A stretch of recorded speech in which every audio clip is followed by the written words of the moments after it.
মাদ্রাসা ছোট হলে হুজুর বলছে রুমটা ঝাড়ু দিয়ে দেখলাম মসজিদ, তারপর মসজিদটা ঝাড়ু দিতে গেছিলাম।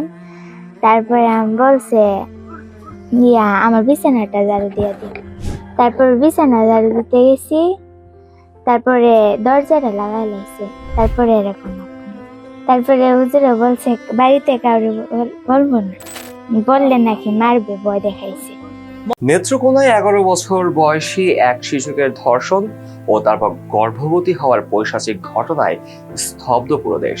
জঘন্য এই অপরাধের বিচার চেয়ে এবার সামাজিক যোগাযোগ মাধ্যমে সরব হয়েছেন জাতীয় দলের ক্রিকেটার তাওহিদ হৃদয়। ঘটনাটি জানাজানি হওয়ার পর হৃদয় তার আবেগঘন পোস্টে জানান, নিউজ ফিডে এমন সংবাদ দেখে তিনি স্তব্ধ। যেখানে একটি 11 বছর শিশুর শৈশব নিয়ে মেতে থাকার কথা ছিল, সেখানে তার শরীরে বেড়ে উঠছে অন্য একটি প্রাণ। অমানবিক এর ঘটনার পরেও অপরাধী এখনো ধরাছোঁয়ার বাইরে থাকায় গভীর উদ্বেগ প্রকাশ করেছেন তিনি। হৃদয় তার বক্তব্যে অপরাধীর দৃষ্টান্তমূলক শাস্তির দাবি জানান, যেন ভবিষ্যতে কেউ এমন নৃশংসতা করার সাহস না পায়।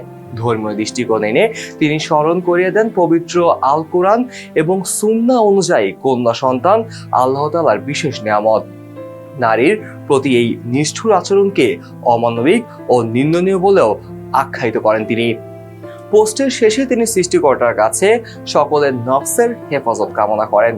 নেত্রকোনার মদনায় ঘটে যাওয়া এই ঘটনায় জনমনে তীব্র ক্ষোভ বিরাজ করছে এবং আসামিকে দ্রুতই আইনের আওতায় আনার দাবিও জোরালো হচ্ছে। Kazi Mohammad Arafat, face the sports.